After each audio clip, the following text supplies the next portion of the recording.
तिरुपती ते पशुपती यूपीए सरकारच्या काळात भारताच्या भूमीवर पसरलेला नक्षलवादाचा हा विस्तीर्ण रेड कॉरिडॉर. पण मोदी सरकारच्या विकास कामांचा धडाका आणि भारत मातेच्या वीरपुत्रांचा पराक्रम यामुळे कधी काळी हातात बंदुका घेणाऱ्या आदिवासी तरुणांनी आज रेड कॉरिडॉर ते रॅम्प वॉक असा प्रवास केला आहे.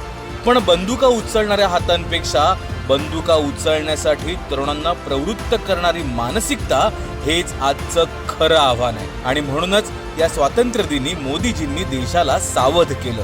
पण दिमागी नक्षल ओळखायचे कसे? भारतीय जवानांवरील हिंसेचं समर्थन करणारी मानसिकता म्हणजे दिमागी नक्षल. दहशतवाद्यांबद्दल सहानुभूती निर्माण करणारी मानसिकता म्हणजे दिमागी नक्षल. भारत विकसित होऊ शकत नाही असं सांगणारी मानसिकता म्हणजे दिमागी नक्षल.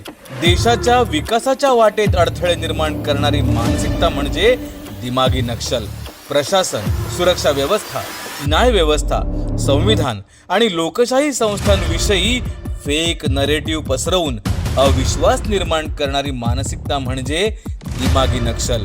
वंदे मातरमचा अपमान करणाऱ्या काँग्रेस आणि त्यांच्या साथीदारांमध्ये हीच विषवल्ली पसरली आहे हे वेगळं सांगायला नकोच.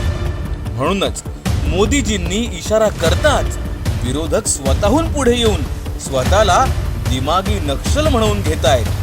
हीच दिमागी नक्षलची विषवल्ली भारताला पोखरते आहे. नक्षलवादी हिंसाचाराच्या विळख्यातून भारताची सुटका झाली खरी, पण दिमागी नक्षल सोबत भारताचं युद्ध अजूनही बाकीच आहे. म्हणूनच आपण सर्वजण सजग राहूया, दिमागी नक्षल पासून सावध राहूया आणि राष्ट्रहिताच्या बाजूने ठाम उभे राहूया.